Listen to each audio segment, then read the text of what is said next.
Michael Carabio. This is Make Your Mark with Landmark Title. Today, I'm excited to actually introduce you to someone through one of our preferred partners for 1031 exchange. Unfortunately, Dan couldn't be on here. I know he was on the email marketing that went out, but we have Melissa, who is the manager, correct? For the I'm the 1031 exchange 10 manager. Yes. 1031 exchange manager. So no one better but to bring her on and fulfill what we're going to be talking about today. So Melissa, share with us a little bit how you got into the industry, how long have you been doing 1031 exchanges? We would love to hear that. I've been doing 1031 exchanges exclusively for 8 years now, and I really enjoy it. Previous to this, I was in real estate and I sold houses Uh, for 20 plus years. I fell into 1031 exchanges and I just absolutely loved it. So that's what I've been doing exclusively for the past 8 years. awesome, awesome. Was that adjustment hard by any chance, or was it pretty similar? Actually, it was interesting because I knew about this much about hmm 1031s when I was selling real estate, which honestly wasn't great. If I had known more information about 1031s, I could have added more value to my clients. So it was just really interesting to learn the ins and outs and become a specialist in this field and help other realtors gain information so they can add value to their services and their clients. Right. No, for sure. That is awesome. Can you see my screen by any chance? I just see you. Okay. You can't see my screen? Are you sharing Okay. anything? No, well, No. I was, but no, it's okay. That's perfect. We're gonna go ahead and get started. Thank you everyone for your patience. Sorry, I just have been having some issues with my computer this morning.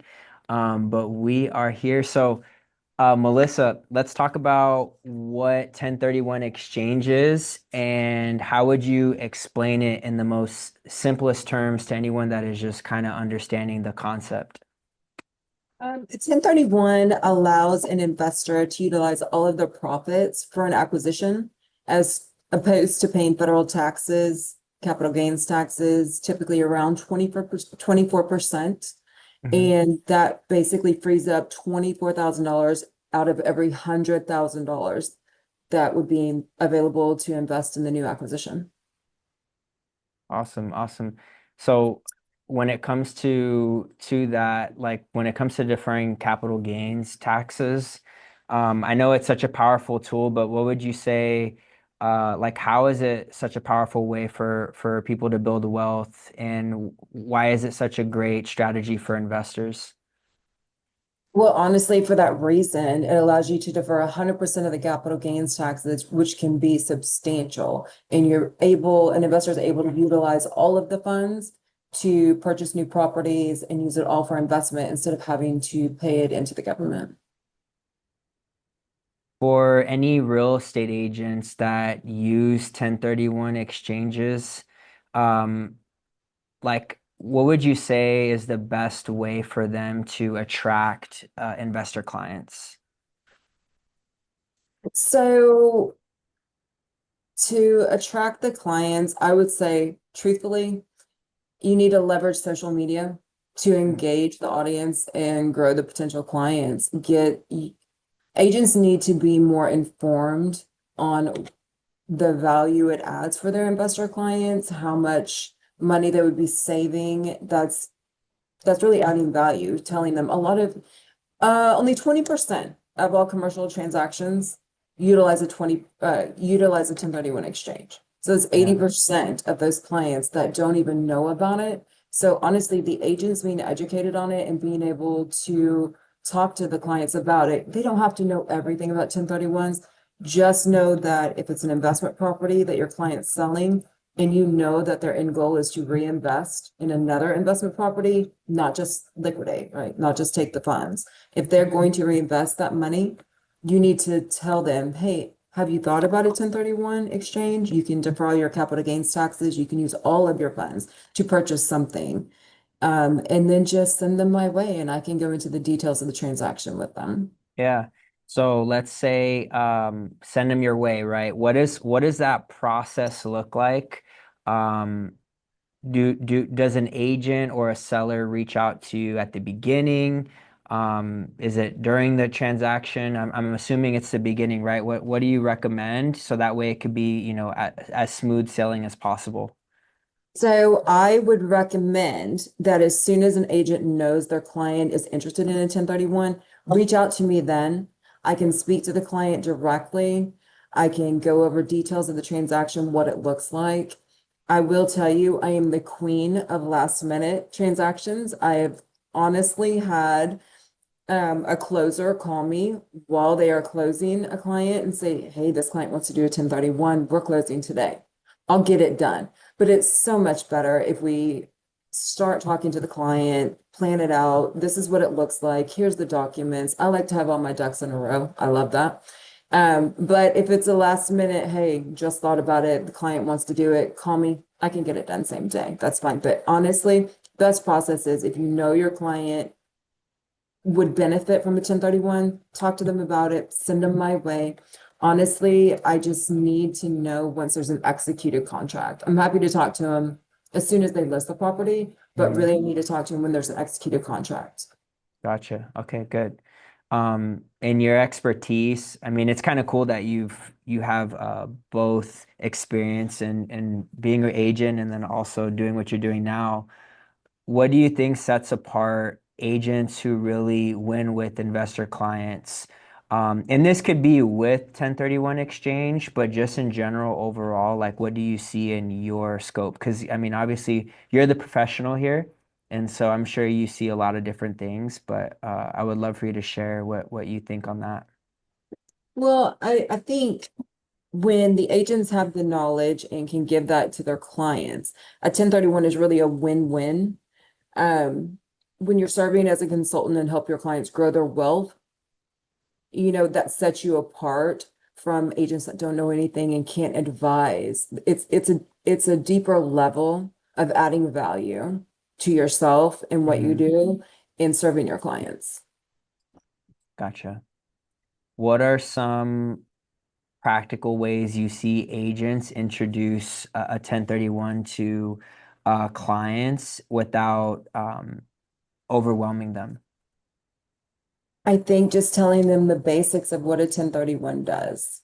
The huge thing and the thing that excites the client is when they hear, I can defer 100% of my capital gains taxes on the sale of this property. That's going to excite anyone, being able to keep all of your proceeds and put that into something else. You're not losing any money on that transaction going to the government. Hmm. You're putting it all in your next investment. That's a huge wealth building tool. Yeah, especially for someone that makes a lot of money and they're trying to, get away from Uncle Sam. I think that's great, right? It's a great way to leverage your true money that's coming in. Can you And I'll walk? tell you, Oh, I'll go tell you, ahead. it's not just for the big investors. Right. Most of the big investors and the commercial guys, they know about 1031s. They're utilizing them. They're Hmm. keeping all that money and reinvesting and making more money on it. The people that it truly is such an incredible wealth building tool for are the mom and pops, the me, the you, own one investment property, two investment homes, and they're going to sell one or two. That's a huge thing for people that aren't huge commercial $5 million transactions, $20 million transactions. Obviously, they're Hmm. saving huge money, but they already know about it. So the agents are really adding value to the individual owners. Right, right. Um, so with that being said, can you walk us through uh, the fundamentals of the 1031 exchange, the critical timelines that we should all know, whether they're agents or investor? What does that look like? So the critical timelines and things that there's no leeway on. These are IRS rules. You Right. have a 45-day identification period and 180 days to close on that property. So you have two timelines. They run concurrently in that they both start on the date of the sale. So if you close on your property today, 9/24, you have 45 days from the date of closing to identify on paper what properties you're interested in. Hmm. And of course, date of closing when I receive the funds, when I receive the wire from the title company, I send out a receipt of funds email that has the timelines, your critical dates, and an identification and replacement property form. So I just need that form back by day 45 at midnight. After that date, you cannot change those properties that you're interested in. And you must close on one of those properties listed, one or more.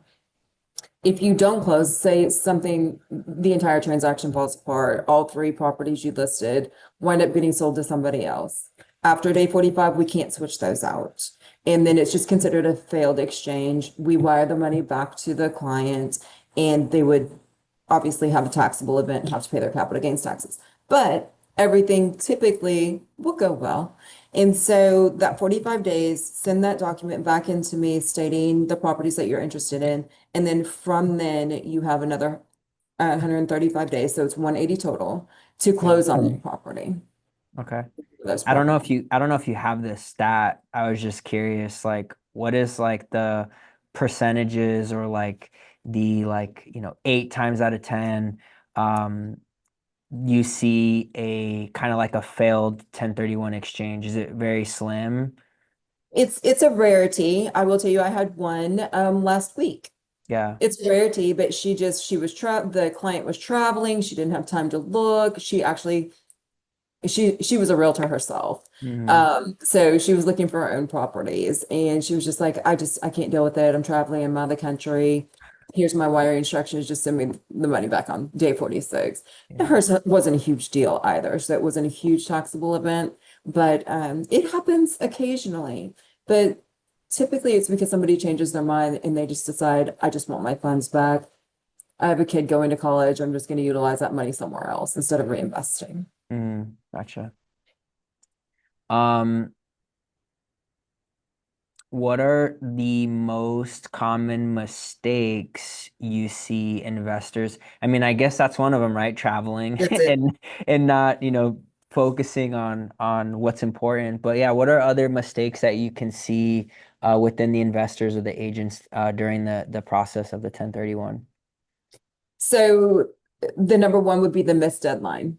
If you don't identify it by day 45, it's it's it's not going to happen. We can't do a Hmm. 1031 exchange. The other one is waiting too long to contact your QI, which is the qualified intermediary, which is FNX 1031. That's what we do. We're a qualified intermediary.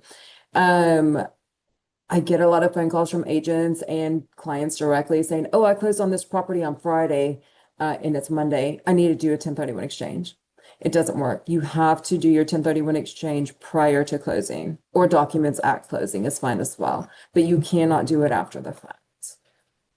What's the role of the qualified intermediary and why is it so important? Well, it's important because IRS says you must use a qualified intermediary for it to be a valid exchange. And the role is we do all the documentation, we make sure all timelines are met, we receive the funds, and then we send the funds back out for closing. Yeah, kind of sounds like an escrow officer almost A little in bit, in a yes. way. Yeah. Okay, nice, nice. Um, and by the way, if anyone has any questions, I know this topic is um, something that, not a lot of us are very knowledgeable in. Please feel free to ask away in the chat section. Um, what are some of the myths or maybe some misconceptions about 1031? I will tell you the question I get the most often, and that is people that have looked up 1031s a little bit, and IRS uses the term like kind, that a 1031 exchange, you must purchase like kind property. A Hmm. lot of people feel like that means if I'm selling a commercial building, I must buy a commercial building. Or if I'm selling a rental home, a single family home, I must buy that. It's not. It's a very confusing term. Like kind means real estate.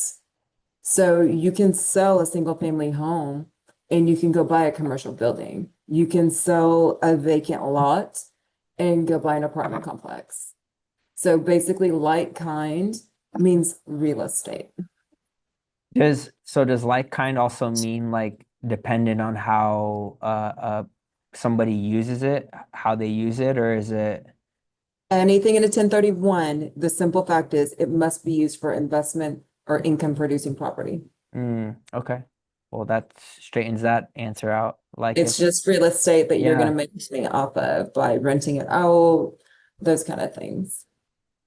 gotcha.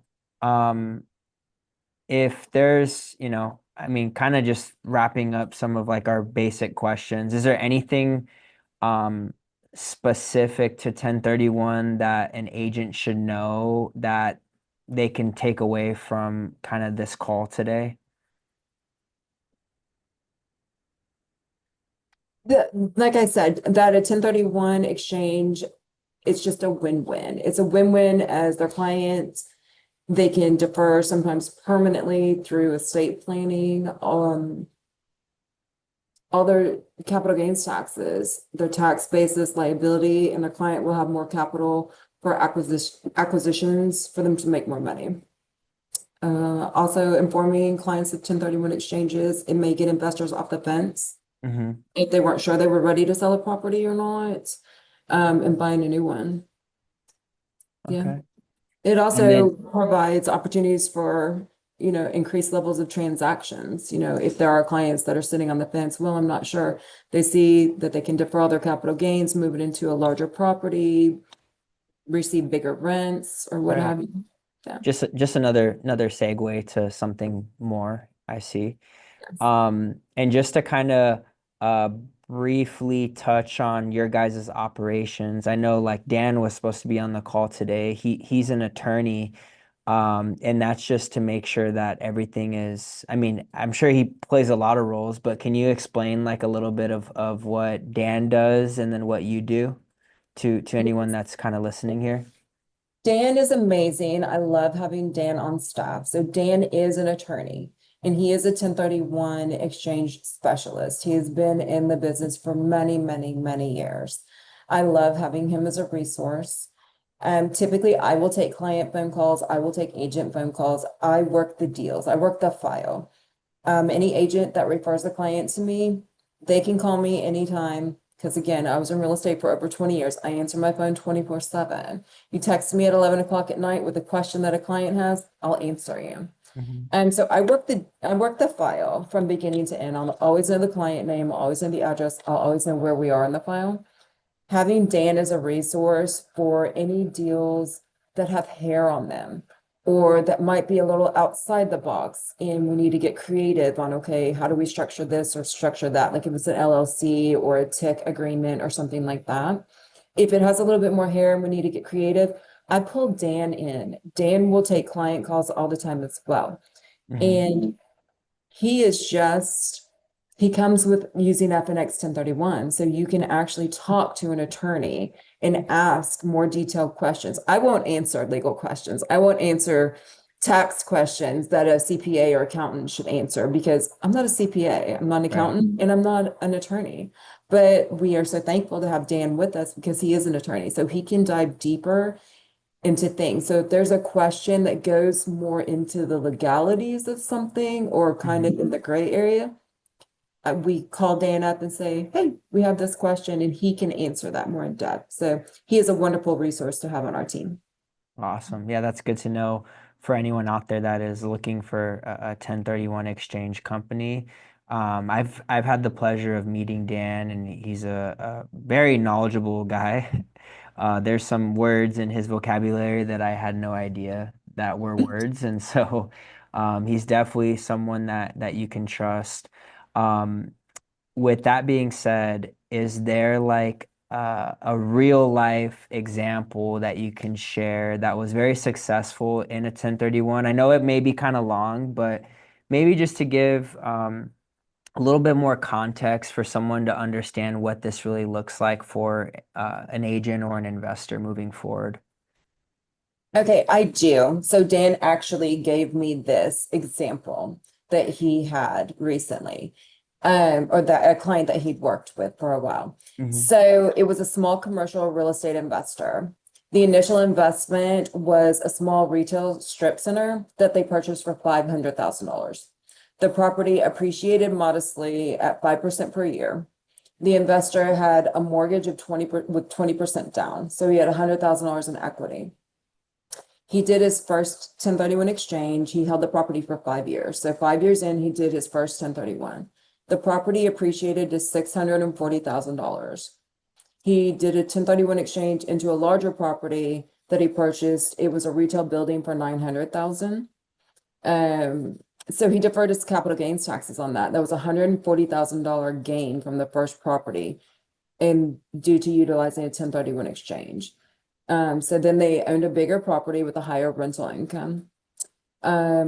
He held that property for 3 years and he did a second 1031 exchange. The new property grew to 1.1 million. The investor used a 1031 exchange to move into a $1.5 million multifamily apartment complex, again deferring the capital gains. The apartment building generated a stronger cash flow, which they reinvested. Then after 5 years of holding that property, they did a third 1031 exchange. The apartment building appreciated to 2 million. He traded into multiple smaller commercial properties totaling 2.5 million to diversify his risk. And then the long-term outcome over 15 years, the initial $100,000 equity turned into a diversified $2.5 million portfolio. All capital gains taxes were deferred along the way because he used 1031 exchanges throughout that process. That was a 15-year client of Dan's. Wow, that's awesome. Yeah. That just shows you, I mean, you hear this very often, like real estate is a segue to building wealth, and that's just a definitely a primary example. Doing it through a 1031, hands down, probably the one of the best things that that client could have done. So that's an amazing story and feedback for anyone that's on here listening. Um, with so like things are always changing in our industry from like I mean prime example was like NAR settlement, right? I know that's not on the topic of like what we're talking about today, but things constantly change. Is there potential changes in the law to investing that we should be aware of from agents, investors, title companies, like in 1031 exchange? Like, what's the future behind that look like? Do you have any context or feedback from that? All I can say is typically you hear a lot of chatter about 1031s potentially going away, making changes to it, doing away with it altogether. You typically hear that before presidential election years. It has not happened. We don't expect that it's going to happen. Of course, nobody knows for sure, but historically, it's been shown that they're not going to do away with them. 1031 exchanges have been around since 1921, and there have been no real changes to it since it started, other than you used to be able to do personal property as well. Could add that in like boats and cars and stuff like that to it. That went away. Oh, I don't have the date. I don't remember actually. But that went away a long time ago. So now it's just real property. It's real estate only related. But other than that, there have been no significant changes to it. 1031. Mm, okay. No, that's good to know. Um, but if anyone has any questions, please feel free to ask away right now. Melissa, thank you so much. I didn't want to take too much of your time. I know you filled in for Dan today, but anyone out there, you can feel free to take a screenshot. This is Melissa's contact information. Obviously, a great resource to have if you are doing a 1031 or agents, if you have any clients that are looking to reinvest. I would definitely recommend First National Exchange. And then um, with that being said, I just wanted to go over Melissa, do you have anything else you wanna touch base on before we kind of say goodbye? No, I think we covered a lot. If anybody has any questions, you can feel free to reach out, email me, call me, text me. I respond to communication. Yeah, no, she does. I was talking to her late last night too, so save her number. Like I said, she's a great resource. Thank you so much for your time today, Melissa. I'm going to go ahead and just walk through some of our events and classes that we have over here at Landmark. One of the value pieces that we try to bring to our realtor partners and just to our industry in general is just to educate and provide as much value as possible to help grow your business. Um, this Friday, or yeah, this Friday. I thought it was Thursday for a second. This Friday, we have our Building a Sustainable Real Estate business panel. It's at the Henry in Arcadia. It's a packed house. I think we're already all sold out, but I think we did end up leaving open up 10 more seats for anyone out there that wants to go ahead and register last minute. Um, top producing agents, brokerage owners. Even we just added JP. He's a agent up in Northern Arizona coming on. Definitely don't want to miss out.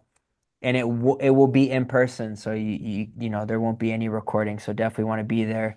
The next CE class that we got going on the 30th is managing the home inspection, 3 hour CE disclosure class. It'll be at our Arrowhead office, and then all of our sponsors are below. Reach out, or you could sign up using the QR code there, or reach out to your BDM. And then we have another. Is this a CE class? No, it is not. Maybe it is. I don't know.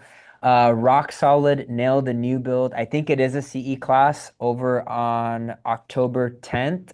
Um, Reach out to your CE or your BDM, Business Development Manager, if you would like to attend this one. Got a navigating divorce transactions. I don't know about you guys, but I've been hearing and seeing a lot of divorces happening right now. So if you're a realtor out there that needs some re-education or education on these topics, I would highly recommend you do so. October 15th from 10 to 1. This one is at our Arrowhead office as well on the west side. And then we have our Real Fun Day on October 22nd. This is actually going to be up in Scottsdale. We have a great office that's hosted by 210 Home Warranty. We're going to be just doing some reels and creating content for all of you agents out there that are trying to, dabble into social media or just need content to post. I'll be definitely hands-on at this event, and we are taking a limited space, so make sure you sign up for that. But with that being said, just quick shout out to our team, our business development team that honestly just make our world go round. And you guys are definitely, the heart of Landmark, and of course our escrow team as well. And with that being said, just to close out, please think of Landmark on your next escrow. Our mission is title and escrow, and we definitely deliver. We are your closing team. And if you ever need any questions or if you haven't worked with us and you want to reach out to us and give us a shot, we would love for you to do so. But with that being said, thank you guys so much for your time. Melissa, thank you so much, and we will definitely be catching up here soon.